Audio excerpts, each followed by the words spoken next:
Hello everyone, welcome to our channel. Today we are going to start with a new chapter, Chandni. 7th chapter है 7th class का। इससे पहले हमने 6 chapter कर लिए हैं। अगर आपने नहीं देखा है तो आप डिस्क्रिप्शन बॉक्स में इसका लिंक दिया हुआ है, आप वहाँ से देख सकते हैं। यहाँ पे चांदनी के बारे में, चांदनी एक गोट होती है। उससे पहले भी अबू खान ने कई गोट अपने पास रखी थी।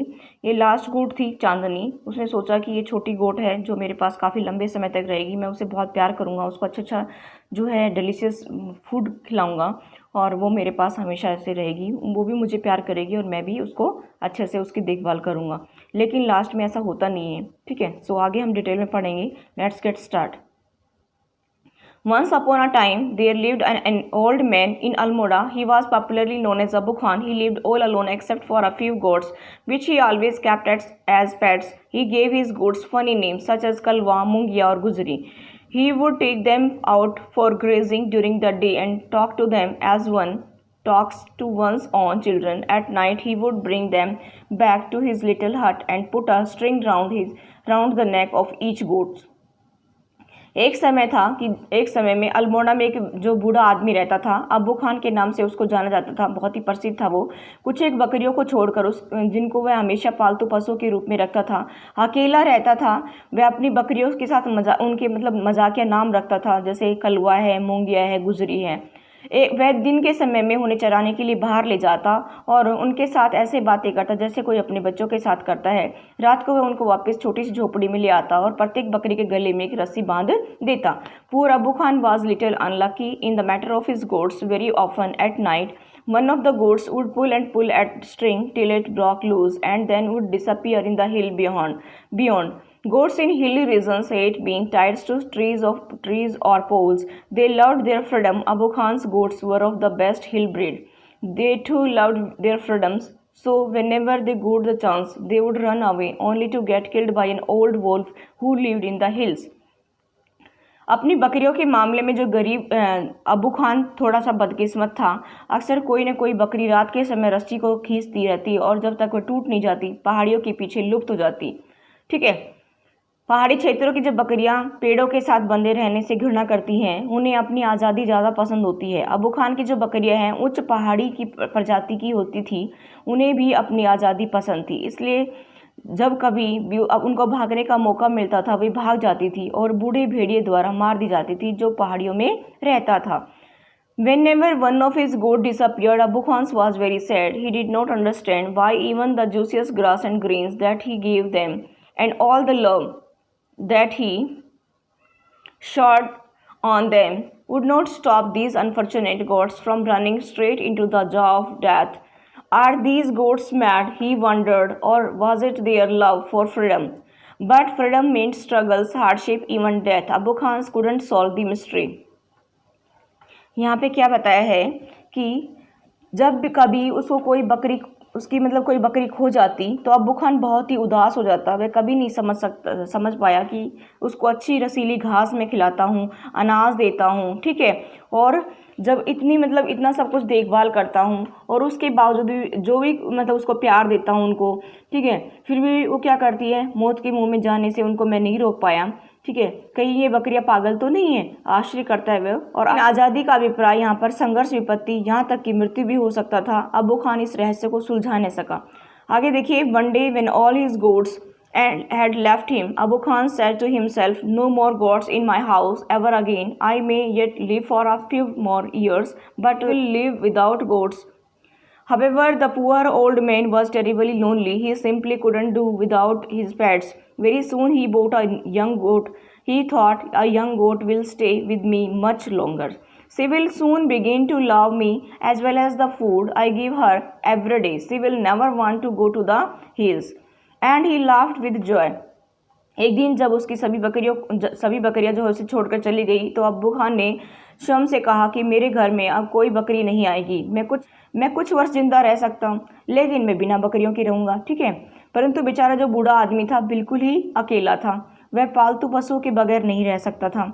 बहुत ही जल्दी उसने एक छोटी बकरी खरीदी। उसने सोचा कि एक छोटी बकरी मेरे पास अधिक लंबे समय तक रहेगी, मैं रोज़ाना अच्छा भोजन दूंगा, वह मुझसे जल्दी ही प्यार करने लगेगी, वह कभी भी पहाड़ियों के पार नहीं जाना चाहेगी। और वह खुशी से हंस पड़ा। The new goat was very pretty. She was white as snow and had two little horns on her little head and a pair of gleaming red eyes. She had a friendly temperament and would listen to Abu Khan's tales with a lot of interest and affections. Abu Khan called her Chandani, which means moonlight. He loved Chandanis and would narrate to her stories of all his friends who were dead and gone. Several years passed. Chandani was still there. Abu Khan believed that Chandani would never leave his compound for the free and fresh air of the hill beyond. Alas, he was mistaken again. देखिए क्या होता है कि एक नई बकरी बहुत ही सुंदर थी, बर्फ की तरह सफ़ेद थी, जिसके सर पर दो छोटे सींग थे, चमकीली लाल आंखों का जोड़ा भी था। उसका स्वभाव जो है मित्रतापूर्ण था। वह अबू खान की कहानियों को बड़े ध्यान से सुनती थी और स्नेह से सुनती थी। अबू खान उसे चांदनी कहता था, जिसका मतलब चंद्रमा की रोशनी। वह चांदनी से प्रेम करता था, उसे उन सब मित्रों की कहानियाँ सुनाता जो मर गए थे और चले गए थे। अब क्या होता है कि कई वर्ष जब बीत गए, चांदनी अभी भी वहीं थी। अबू खान को विश्वास था कि चांदनी उसे छोड़कर कभी खुली और ताज़ी हवा के लिए पहाड़ियों के पीछे नहीं जाएगी। Alas, he was mistaken again, यानी कि उससे दोबारा गलती हुई। मतलब उसने गलत डिसीजन, मतलब गलत सोचा कि वो नहीं जाएगी छोड़कर, लेकिन फिर ऐसा हो गया। फिर भी every morning Chandni's watch the hill tops bath in the sunlight, how beautiful those hills are, she thought, how refreshing the breeze that blows through them, and how lovely to run across those green fields.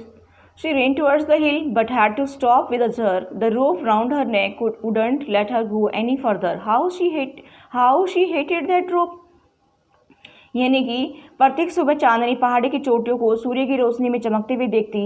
वे पहाड़ियाँ कितनी सुंदर हैं, वह सोचती। उनमें से बहने वाली हवा कितनी तरोताज़ा करने वाली थी। उन हरे मैदानों पर दौड़ना कितना अच्छा लगता होगा। मैं पहाड़ियों की तरफ दौड़ी, परंतु एक झटके के साथ रुक गई। उसकी गर्दन के चारों ओर बंधे रस्से ने उसे और आगे नहीं जाने दिया, और वह उस रस्सी से कितनी नफरत करती थी। She stopped eating the green grass Abu Khan brought for her, nor did she listen to his stories and with interest and affections.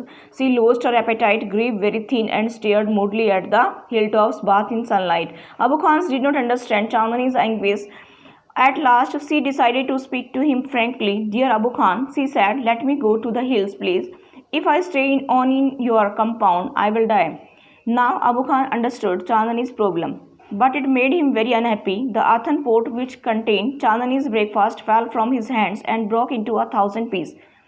देखिए अब क्या हुआ, उसने हरी घास खानी छोड़ दी। अबू खान उसके लिए लाता था और उसकी कहानियों को ध्यान से सुनना भी छोड़ दिया। उसकी भूख कम हो गई, वह पतली हो गई, हर समय धूप में चमकती चोटियों की तरफ देखती रहती। अबू खान चांदनी की वेदना को समझ न सका। आखिरकार बकरी ने उससे साफ साफ बात करने की सोची कि प्रिय Abu Khan, she said, let me go to the hill please. यानी कि प्रिय अबू खान, उसने कहा, कृपया मुझे पहाड़ी पर जाने दो, यदि मैं तुम्हारे बाड़े में रुकी तो मर जाऊंगी। अबू खान चांदनी की समस्या समझ गया था, परंतु उसने उसे अत्यधिक निराश कर दिया। मिट्टी का घड़ा जिसमें चांदनी का नाश्ता था, यानी कि जो खाना था, अबू के हाथों से छूट गया, हजारों टुकड़ों में टूट गया। Why do you want to leave me Chandni, Abu Khan asked, यानी कि तुम मुझे क्यों छोड़ना चाहती हो चांदनी, अबू खान ने पूछा। I want to go to the hill, Chandni answered, यानी कि मैं पहाड़ियों पर जाना चाहती हूँ, चांदनी ने जवाब दिया। Don't you like the food here, I will give you tastier food and much longer rope. यानी कि वो कह रहे हैं कि क्या तुम्हें यहाँ का भोजन पसंद नहीं है, मैं तुम्हें और ज़्यादा स्वादिष्ट भोजन दूंगा और अधिक लंबा रस्सा दूंगा, ठीक है, जिससे मैं तुम्हें लंबे रस्से से बांधूंगा ताकि तुम अच्छे से घूम फिर सको, ठीक है। No thank you, let me go to the hill, नहीं धन्यवाद, मुझे पहाड़ियों पर जाने दो। Do you realise the risk you are running, you obstinate creatures, there is a dangerous wolf in the hills, he will eat you up. Abu Khan did his best to warn her. क्या कहना चाह रहे हैं कि ओ मनमोजी जीव, क्या तुम्हें पता है कि तुम किस जोखिम में जा रही हो, वहाँ पहाड़ियों में खतरनाक भेड़िया रहता है, वह तुम्हें खा जाएगा। अबू खान ने उसे सचेत करने के लिए पूरा प्रयास किया। Chandni answered, God has given me a pair of horns, I will fight the wolf. यानी कि चांदनी ने जवाब दिया कि भगवान ने मुझे एक जोड़ा सींग दिए हैं, मैं भेड़िए से लड़ूंगी। अब आगे देखिए इसमें, fight the wolf indeed, Have you forgotten the story of your sister Kalwa, who was the size of a big deer? She fought the wolf through the night but was killed in the morning. Abu Khan narrate Kalwa's story for the 50th time.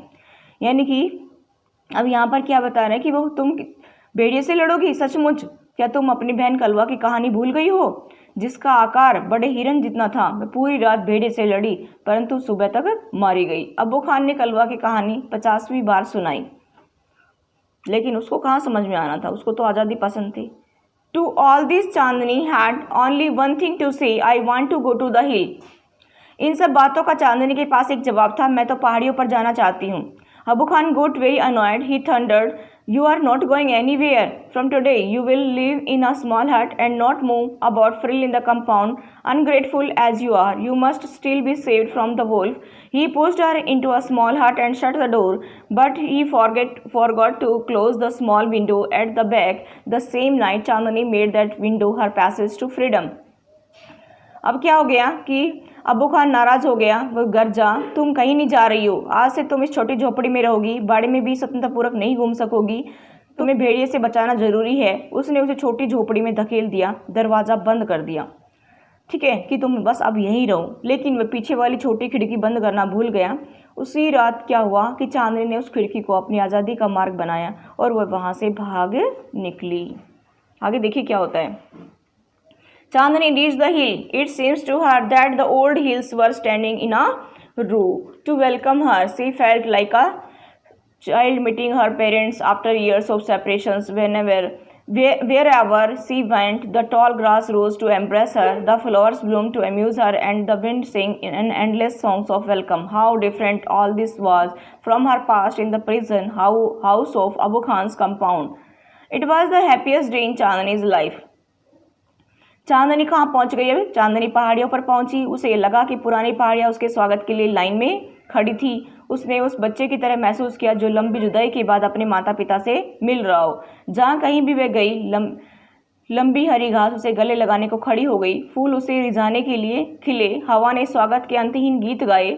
और अबू खान के बाड़े के jail रूपी घर से कितना अलग था, यह चांदनी के जीवन का सबसे खुशहाल दिन था। That day she played for hours on the grassy slope of the hills. She met a herd of wild goats who asked her to join their groups, but Chandani politely refused. She wanted to enjoy her new freedom all by herself. उस दिन वह पहाड़ियों की हरी भरी ढलानों पर घंटों खेली। उसे जंगली बकरियों का एक झुंड मिला जिससे उसने उनके समूह में शामिल होने की पेशकश की, लेकिन चांदनी ने विनम्रता से मना कर दिया कि वह अपनी नई आज़ादी का स्वयं ही आनंद लेना चाहती थी। The sun disappeared behind the hill, and soon darkness enveloped the grass, the flowers, and the trees. The wind stopped blowing, and there was stillness all around except for a strange sound which was coming from the bushes. The sound was likely a grunt.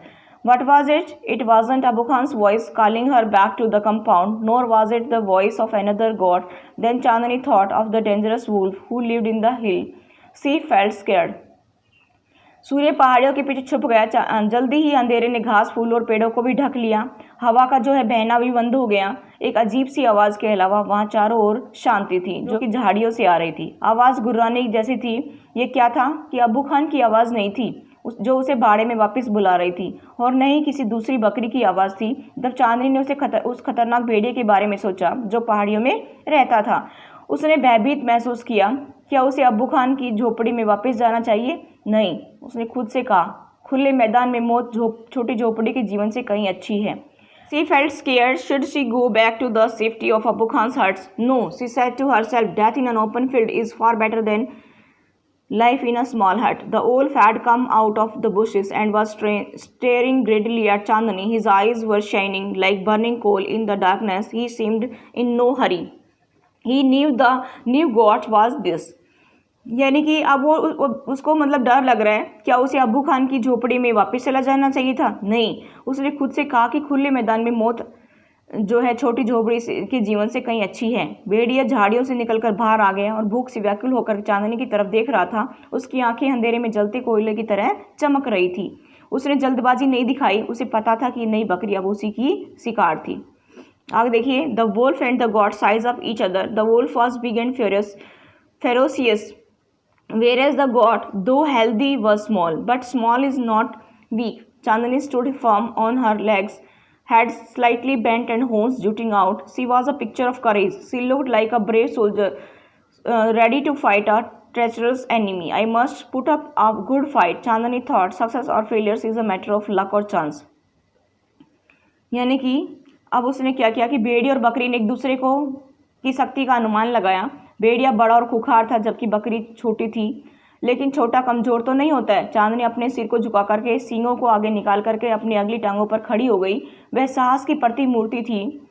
ठीक है, ऐसा लग रहा था कि कोई साहसी सैनिक किसी धोखेबाज शत्रु से लड़ने के लिए तैयार हो। मैं बहुत तगड़ी लड़ाई लड़ूंगी, चांदनी ने सोचा। हार और जीत तो भाग्य की बात होती है। The fight began. It went on through the night. The moon, which had been watching the fight, began to grow pale and suddenly hid behind the clouds. The stars also began to disappear one by one. A faint light appeared in the east, and the morning calls for prayer came from a distant mosque. लड़ाई शुरू हुई, पूरी रात चली। चंद्रमा जो इस लड़ाई को देख रहा था पीला पड़ने लगा और अचानक बादलों के पीछे छुप गया। तारे भी एक के बाद एक करके लुप्त होने लगे। एक हल्की सी रोशनी पूर्व से उदय हुई, क्योंकि सूर्य निकल आया। अभी नज़दीक ही एक मस्जिद से सुबह की प्रार्थना का स्वर सुनाई दिया। ठीक है, the first rays of sun saw Chandani is lying on the ground. She was completely soaked in blood. The wolf, tired and sleepy, was getting ready to devour her. यानी कि सूर्य की पहली किरण ने चांदनी को जमीन पर पड़े देखा। वह पूरी तरह खून से लथपथ थी, थका हुआ, और जो निद्रालु जो भेड़िया था उसे खाने के लिए तैयार हो रहा था। An assembly of birds perched on top of tree nearby was debating the result of fight. Who is the winner? One of them asked the wolf, of course. Most of them said, a wise old bird declaimed with confidence, Chandani. यानी कि यहाँ पे बोल रहे कि चांदनी is the winner. देखिए समीप के पेड़ पर क्या हुआ कि पक्षियों का एक समूह लड़ाई के परिणाम पर बहस कर रहा था कि विजेता कौन है। उनमें से एक ने पूछा कि निसंदेह भेड़िया ही होगा। ठीक है, क्योंकि उनमें से अधिकतर पक्षियों ने कहा कि एक बुद्धिमान जो वृद्ध पक्षी ने विश्वास के साथ कहा कि विजेता चांदनी है। ठीक है, thank you, that's all for today.